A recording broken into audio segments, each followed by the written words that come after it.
70, c'est le nombre de livres que j'ai lus en 2023. Pour certains c'est beaucoup, pour d'autres c'est peu, mais pour moi ça a été un véritable marathon. J'ai l'impression d'avoir réalisé une prouesse incroyable entre la lecture de ces livres et la création des vidéos qui me prend un temps fou. Si ça m'a paru aussi dur, c'est aussi parce que je suis passée par une phase de burn-out. J'étais complètement vidée, mon cerveau ne fonctionnait plus correctement et j'avais beaucoup de mal à me concentrer. Mais j'ai tenu bon, ça m'a demandé des efforts incommensurables pour garder un rythme de lecture régulier, continuer à produire du contenu littéraire. J'ai essayé de garder le sourire tant bien que mal afin que ça ne se ressente pas dans les vidéos et pour continuer à vous transmettre ma passion de la lecture. Bon, je vous ai assez parlé de moi, n'oublions pas que le cœur de cette chaîne est la littérature. En tout cas, vous comprenez un peu mieux pourquoi maintenant ce bilan est plus que positif pour moi. Et puis, ce n'est pas la quantité qui compte, mais bien sûr la qualité des lectures. Et je dois dire qu'en 2023, j'ai été plus que servie.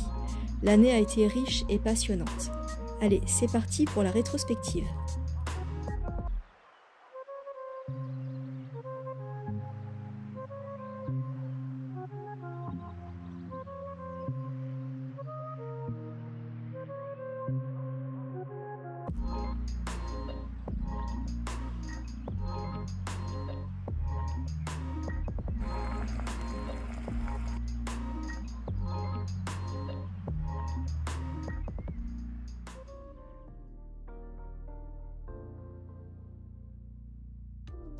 Les services presse m'ont permis de découvrir de nouveaux auteurs contemporains. Pauline Hillier, avec son récit de détenue à la prison de la Manouba en Tunisie, m'a beaucoup touchée. On ressent l'inconfort qu'a pu ressentir l'autrice lors de son incarcération, les odeurs insoutenables, le manque d'intimité, le bruit, la promiscuité avec les autres femmes. Ces femmes d'ailleurs qu'on découvre au fil des pages. On en oublie même pourquoi elles ont été condamnées tellement elles sont poignantes. Pauline lit dans les lignes de la main et elle va les mettre à l'aise. Elles vont se livrer, leurs histoires sont dures et nous prennent aux tripes. J'ai aussi voyagé avec The Big Sea de Langston Hughes, c'est l'autobiographie d'un poète américain qui a vécu au début du XXe siècle. C'est un métis, mais où qu'il soit sur Terre, il n'a jamais la bonne couleur, soit trop blanc, soit trop noir. Il est passionné de poésie depuis son plus jeune âge, mais doit faire face à une réalité implacable, il doit gagner son pain. Il va parcourir le monde, les continents. On ne sait pas ce qu'il recherche, sans doute une forme de liberté. Il veut s'extraire des carcans qu'on lui impose et vivre de son art. Il termine sa course folle à Harlem, le berceau de la culture afro-américaine. Il est enfin dans son élément. Il assiste à une effervescence dans tous les domaines artistiques, musique, peinture, production littéraire, photographie, font de cette ville pendant un temps la capitale mondiale de la culture noire. On reste dans l'art avec Just Kids de Patti Smith. Je vous en ai déjà tellement parlé, qu'est-ce que je peux vous dire de plus? À part que c'est une magnifique histoire d'amour-amitié entre Patti Smith et Robert Mapplethorpe, que tous deux sont des âmes esseulées qui vont se reconnaître, se trouver, pour former une sorte de binôme incroyable qui ne vit que pour la création. Robert dans la photo, Patti dans la musique. La drogue va aussi faire partie de leur quotidien et aura des répercussions irréversibles. C'est un roman vraiment bouleversant, un coup de cœur et j'avais mis plusieurs semaines à m'en remettre.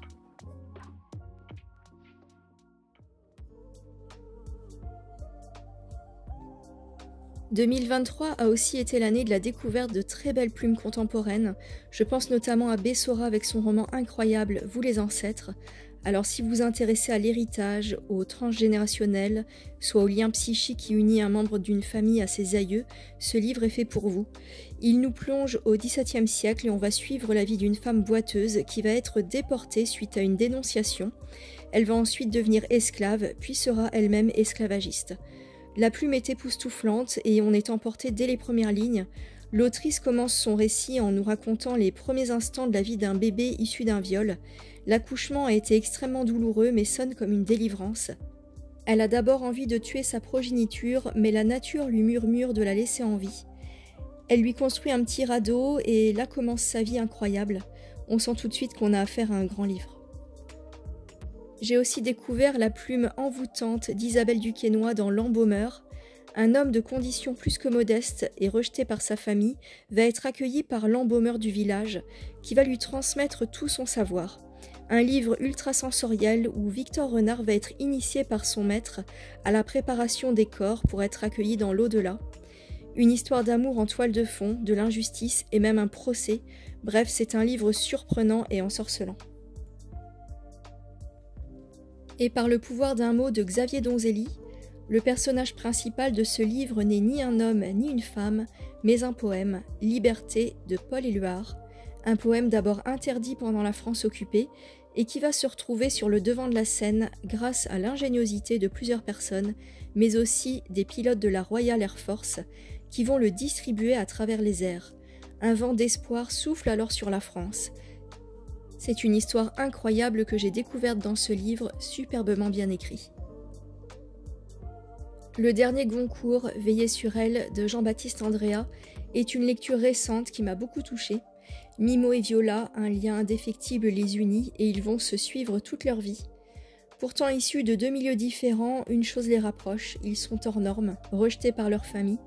Mimo a un talent fou pour la sculpture, au point que sa dernière création provoque un scandale, tellement retentissant que le Vatican a décidé de cacher sa statue à la vue des spectateurs.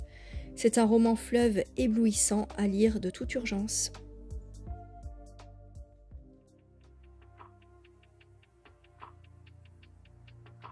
Après les contemporains, les classiques, il y en a eu quelques-uns, alors ce sont de très bonnes lectures, pas vraiment des coups de cœur. Zola, Au bonheur des dames. Chérie avec Colette, j'ai hésité parce qu'il y a vraiment des passages magnifiques. Mitsu, j'ai préféré celui-ci à La Vagabonde.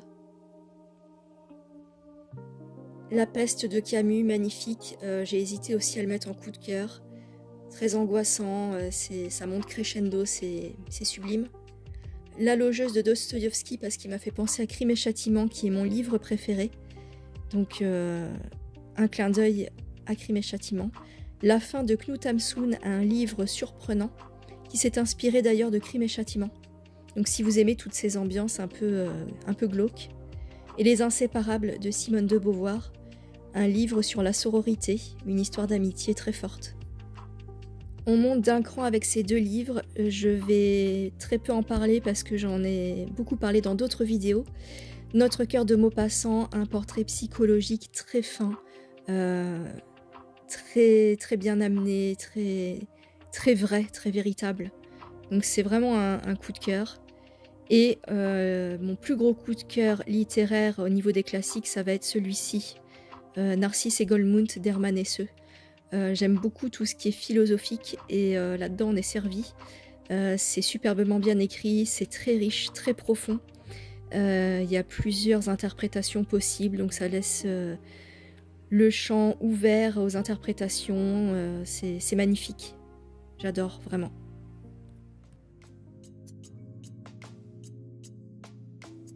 Attention, c'est un petit bonbon, Ida ou le délire d'Hélène Bessette.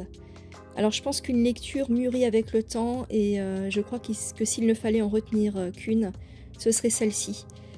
Si là tout de suite vous me demandiez de relire un livre, ce serait Ida ou le délire, sans hésiter. C'est un livre qui m'a profondément marqué, je l'ai lu en février ou mars et il me hante encore. Dans ce texte poétique en prose, Hélène Bessette nous conte la vie d'Ida, une femme un peu gauche avec de grands pieds, qui a été victime d'un accident. Elle s'est faite renverser, mais très vite, ses anciennes collègues médisantes vont venir entacher sa réputation. Et si c'était de sa faute, elle a sûrement dû traverser sans regarder. Peut-être a-t-elle fait exprès pour qu'on parle d'elle. Le poids de la rumeur va emporter le lecteur dans un tourbillon de mots et c'est vraiment majestueux. À lire absolument, c'est magnifique. L'Abvona d'Otessa Moshfegh, j'ai laissé une deuxième chance à cette autrice et j'ai bien fait parce que j'ai préféré celui-ci à mon année de repos et de détente. Alors l'autrice a une plume simple mais elle fait son effet et les thèmes abordés sont très originaux. Donc je ne vais pas trop vous parler de ce livre parce que je suis en train de vous concocter une vidéo spécialement autour de ce bouquin. Donc voilà, je n'en dis pas plus mais c'est un livre très surprenant. Même traitement pour la Vorace parce que ce sont les deux livres dont je vais vous parler très prochainement, donc je n'en dis pas plus. Mais en tout cas, dites-vous bien que s'ils sont là, c'est qu'il y a une raison. Encore deux ovnis littéraires que je n'ai plus en ma possession. Lapin maudit de Chung Bora, qui fait partie des belles découvertes de l'année, Et surtout, j'avais envie de sortir des sentiers battus et j'ai pu apprécier des textes que je ne lis pas forcément d'habitude. C'est glauque, poisseux, horrifique, mais tellement surprenant, j'ai adoré. Et Mes désirs futiles de Bernardo Zanoni, qui était vraiment très surprenant lui aussi.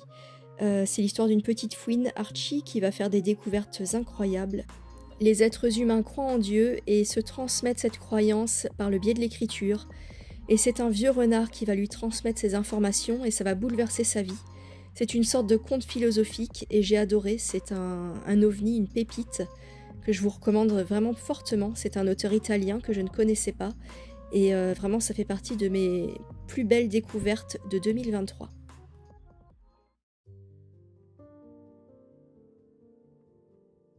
J'ai définitivement rencontré Annie Ernaux en 2023. Ce rendez-vous avait été manqué avec l'événement, un de ses romans autobiographiques qui parle d'un avortement clandestin. Je pense qu'il m'a fallu un petit temps d'adaptation pour me familiariser avec sa plume qui est délestée de tout superflu. Mais avec les années et les armoires vides, je suis définitivement convaincue.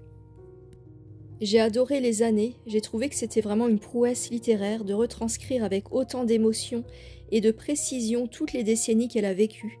C'est très nostalgique. Mais alors Les armoires vides, ça m'a littéralement scotché, c'est tellement juste, sincère, touchant. C'est un texte criant de vérité, sa vérité. Elle se dévoile sans honte au lecteur et on ne peut qu'être touché. La femme gelée était également une très bonne lecture, mais j'ai été plus touchée par les deux autres.